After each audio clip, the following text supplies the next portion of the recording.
48편. 여호와는 위대하시니 우리 하나님의 성 거룩한 산에서 극진히 찬양받으시리로다. 터가 높고 아름다워 온 세계가 즐거워하며 큰 왕의 성 곧 북방에 있는 시온산이 그러하도다.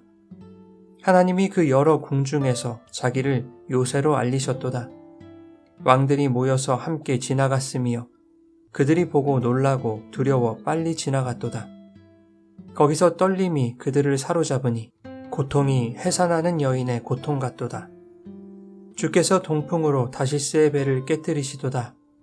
우리가 들은 대로 만군의 여호와의 성 우리 하나님의 성에서 보았나니 하나님이 이를 영원히 견고하게 하시리로다. 셀라. 하나님이여, 우리가 주의 전 가운데에서 주의 인자하심을 생각하였나이다. 하나님이여, 주의 이름과 같이 찬송도 땅끝까지 미쳤으며 주의 오른손에는 정의가 충만하였나이다. 주의 심판으로 말미암아 시온산은 기뻐하고 유다의 딸들은 즐거워할지어다.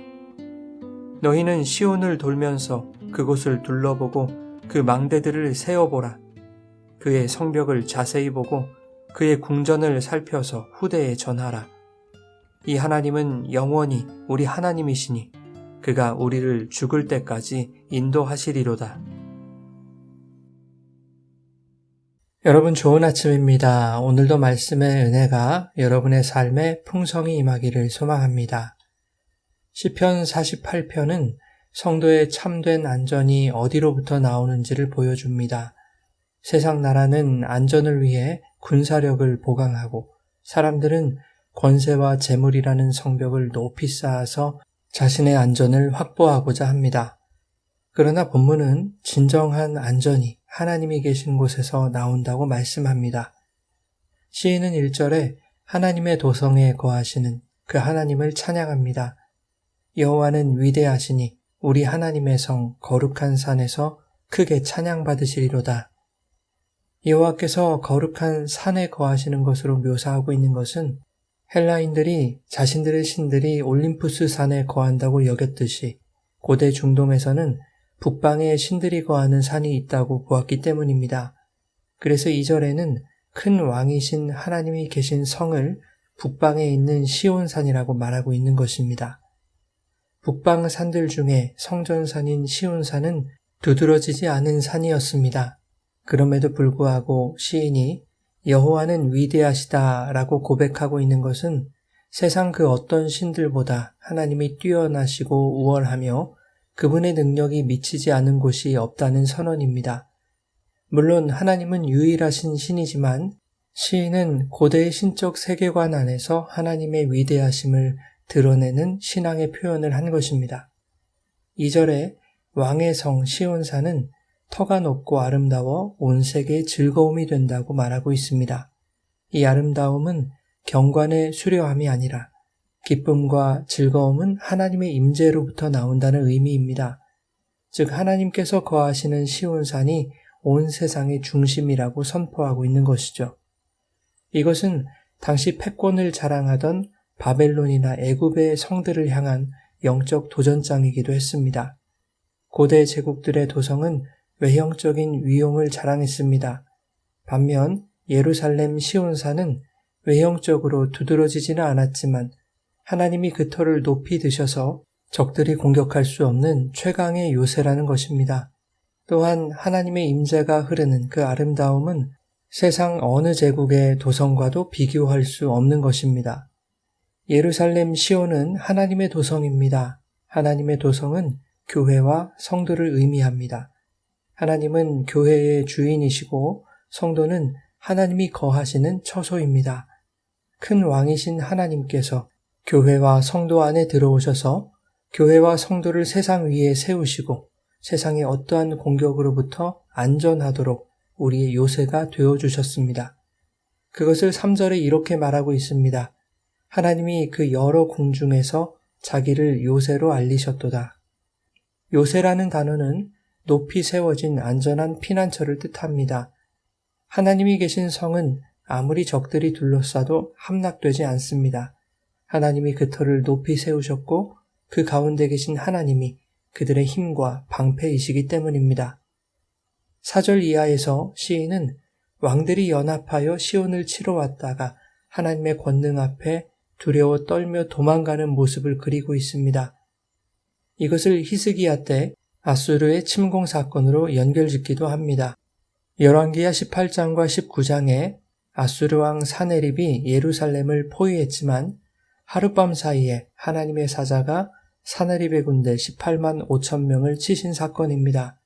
이 사건은 하나님이 계신 성은 결코 무너지지 않는다는 강력한 신앙 고백의 역사적 근거가 되었습니다.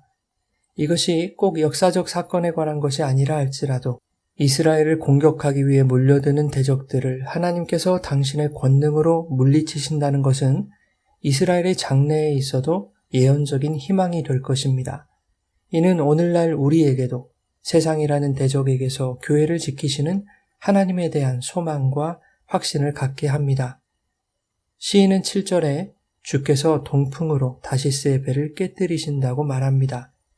다시스의 배라는 것은 당시 가장 크고 강력한 상선과 군함을 상징합니다. 즉 인간이 자랑하는 경제, 군사, 기술력도 하나님의 입김 같은 바람 앞에 무력하다는 것입니다. 이것은 반대로 하나님이 동풍으로 다시스의 배를 무력하게 하심으로 세상의 힘 앞에 무력하게만 보였던 교회를 지키신다는 약속이 됩니다. 그래서 8절에 시인은 하나님께서 자기 성을 영원히 견고하게 하실 것이라고 말하고 있는 것이죠. 교회를 향한 이러한 하나님의 보호하심을 확신하는 시인은 9절 이하에 이렇게 말합니다. 우리가 주의 성전에서 주의 인자하심을 생각하였나이다. 인자하심, 즉 헤세드는 하나님의 변함없는 언약적 사랑을 의미합니다. 하나님의 사랑을 묵상하는 것만큼 복된 것은 없습니다.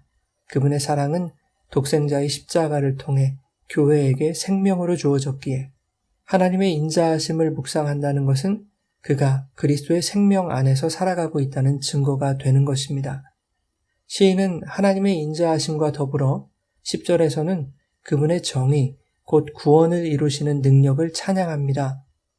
하나님은 공의의 하나님이십니다. 심판하시는 하나님이시죠.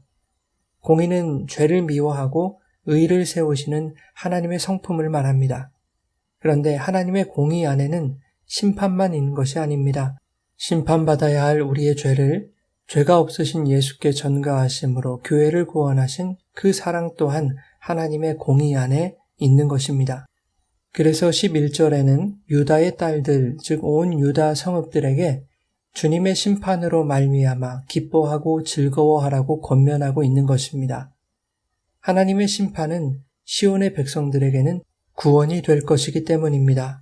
그러니 하나님의 인자와 정의를 묵상하는 자는 본문의 시인처럼 하나님을 찬양할 수밖에 없는 것입니다. 12절 이하의 시인은 시온의 망대와 성벽과 궁전을 자세히 둘러보고 후대에 전할 것을 요청합니다.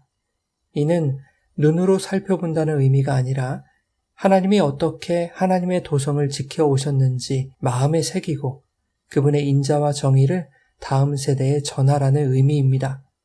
즉 하나님 신앙과 믿음은 다음 세대로 이어져야 한다는 성경의 명령인 것입니다. 그런가 하면 망대를 세고 성벽과 궁전을 살펴보라는 것은 오늘날 교회 현장에 무너진 곳이 없는지 확인하고 보수하라는 의미로 이해할 수 있습니다. 교회의 상태를 돌아보는 일은 지금 우리의 신앙을 점검한다는 차원에서도 중요하겠지만 다음 세대에 하나님의 인자와 정의를 온전히 전하기 위해서도 지나칠 수 없는 일입니다. 이것은 교회에 주신 영적 책임입니다. 책임이 주어진다는 것은 언제나 부담스러운 일입니다. 그러나 그것을 자신에게 부여된 거룩한 사명으로 받아들이는 자들에게는 그것을 감당할 힘을 하나님이 허락하실 것입니다. 시인은 14절에 이렇게 말합니다. 이 하나님은 영원히 우리 하나님이시니 그가 우리를 죽을 때까지 인도하시리로다.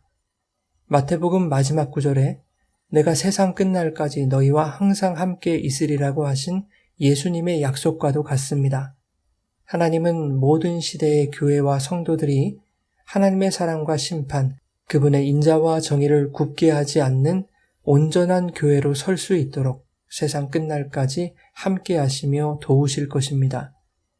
사랑하는 여러분, 우리가 의지할 진정한 안전은 세상의 성벽이나 권세가 아니라 시온에 거하시는 하나님이십니다. 그분은 어제도 오늘도 영원토록 우리를 지키시는 요새이십니다. 그러므로 우리는 하나님의 인자와 정의를 날마다 묵상하며 무너진 신앙의 성벽을 점검하고 다음 세대에게도 이 믿음과 교회의 영광을 온전히 전하는 사명을 감당해야 할 것입니다. 죽을 때까지 우리를 인도하실 주님을 신뢰하며 오늘도 담대히 믿음의 길을 걸어갈 때에 주님의 평강과 보호하심이 여러분의 삶에 충만히 임하시기를 예수님의 이름으로 축원합니다.